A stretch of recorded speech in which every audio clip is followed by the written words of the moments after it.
কেউ কষ্ট দিলে কি করবে? ১. কেউ কষ্ট দিলে মন খারাপ না করে মনকে শক্ত করতে হবে। মনে রাখবে তোমার মূল্য অন্য কেউ নয়, তোমাকেই ঠিক করতে হবে।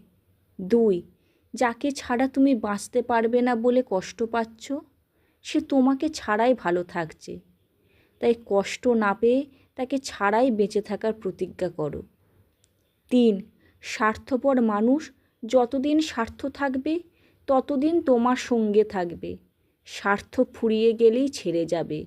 এই সত্যটি উপলব্ধি করতে পারলে আর কষ্ট পাবে না। ৪. আঘাত বা কষ্ট না পেলে প্রকৃত মানুষ চেনা যায় না। কেউ কষ্ট দিলে বা আঘাত করলে বুঝবে সে তোমার আপনজন বা কাছের মানুষ কোনো দিনই ছিল না।